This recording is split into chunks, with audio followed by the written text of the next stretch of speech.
Hey guys, what's going on? Welcome back to our channel, Built Together. I'm Bree. And I'm Gerald. And a quick recap for those who are just joining us. We are running an 8-month experiment to see if AI can turn our physiques into elite level status. So we are going to get into week one results and all the stuff that came along with it. Okay, so there were definitely some hard parts to week one. Nothing too crazy yet, but definitely centered around diet for the two of us. For me, it was just the calorie intake. I'm used to getting somewhere around the 2000 range for my daily calories. And this one, I'm maybe at 3100.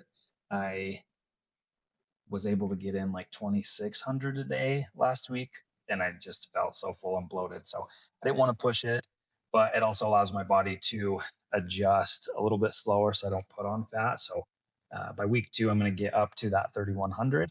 But the crazy part is even upping my calories to the 2600 mark, I lost like a pound, pound and a half last week, which is not the goal. So definitely need to get those calories going.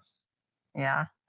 For me, it was meal timing on my high carb days. I had realized that I wasn't doing enough larger calorie meals in the first half of the day. And so the end of the day would roll around and I was like cramming food like a crazy person. And I was like, I'm going to explode at this point. I don't know how this is possible. So once I kind of learned, okay, these meals need to be more, calorie dense, whatever I needed to do, adjust it, I was way more successful. So that was fun to learn the hard way. So, kind of going over a few of the things that did work and didn't work. Um, Obviously, the calories I think are dead on where they need to be for growth. So, as I progress, I'm hoping to see that scale go up without my body fat going up. But I do feel like that was spot on. Training's been good. It's readjusted my training to be more focused on my weak points, which is my lat width, my shoulder caps. So just getting what I think I have 2 days a week of shoulders now, one for width, one for roundness, focus on upper chest. So it really just picked apart my weak points and has pushed me on those, which I feel like has been great. And yeah, what worked for you? I feel like mine's pretty dead on. It's also spotted all my weak points, what needs to be brought up. Um, I would go as far to say as it was pretty dang spot on this whole week, except I am a conversationalist with my chat GPT. And so it likes to probably have its mind going a million Gets miles an hour. confused like all men do with women. So Yes. So there was a couple of days where it was like, hey, it's a leg day today. And I was like, no, it's not. And so I had to kind of like dial it back in and tell it what day it was, if it was a high carb, a low carb, whatever it was. I had to keep fine tuning it. So I learned that I need to change the cues that I use with ChatGPT to really simplify it, ask it to save the data, and then it's dead on every time. yeah. So that was a learning curve is the prompts, which we knew just from kind of playing around with it is you could ask it something a million different ways and you're going to get different answers or be just very pro to what it thinks you want to hear. And so we've had to be very strict with the prompts. So moving forward, we know when we upload our data for the day. So after a workout, we put everything inside of it. We just need to be very firm on like, hey, this was week one, day one, or week one, day two, so that it can save it in there and telling it, save this information to, uh, you know, compound into next week and the week after for the rotation. So it knows where we need to increase, how we did the week before, and all that good stuff. Okay, I wanted to share the initial prompt that I used and just show you how it laid out. But essentially, it was just asking what weight and body fat I needed to be at 5'8". Broke it down for me for a men's physique Olympian look. I obviously don't want to be 4 to 6% body fat. The goal that I set up was 10% body fat. These are kind of key indications of the look of an Olympian pro. And this is where I liked, is where it gave me this off season versus stage, is that 195 to 210 is what I'm shooting for, but at 10%. So we will see how it goes.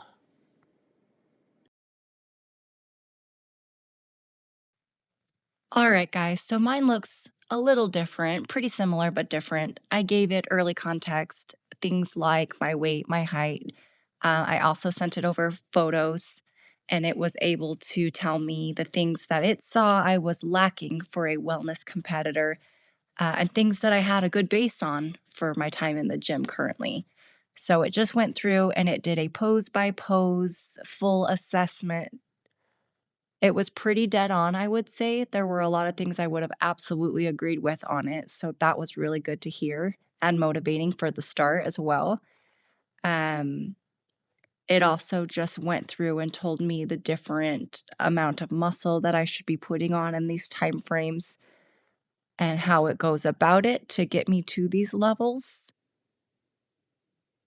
And then, of course, where my nutrition needs to sit, which is hard for us girls.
All right. So for week 2, some changes I'm going to be making is just making sure that my calorie intake is being more consistent on those high carb days.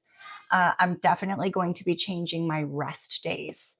I was going Monday through Friday and taking Saturday and Sunday off. That's a lot when you're doing such heavy compound lifts. So I will be taking a Wednesday break and probably a Friday break, and I will adjust how I feel my body feels fit, essentially. And I will also be chasing a lot of PRs this week, going heavier. So, yay, booty gains. Yeah, and for me, it's going to be those calories. My plan is just to get all the way to the 3,100 on training days, 2,800 on rest days, so that I can see that scale go up. Like she said, just adjusting rest days. I've been torn because we've always kind of done a Monday through Friday. Well, I have with the weekend off. But with this program, with how much I'm hitting upper body parts like my shoulders, I'm going to be taking Wednesday midweek off just to have recovery there before doing more shoulder work and chest work. And then we're trying to decide. Saturdays are always busy at the gym, but we prefer to take Sundays off. So we're just trying to weigh out which one we do the rest day on. Okay, now that we have established kind of baselines, rules, what the experiment is, as we get into week 2 and start seeing a little bit more results, we will plan to post more workout content, cooking, dieting stuff, all the nitty gritty. Yeah, real life stuff. And of course, if you are enjoying the journey with us so far, do not forget to like and subscribe. Tune in every week with us. We'd love to have you. See you next week, guys.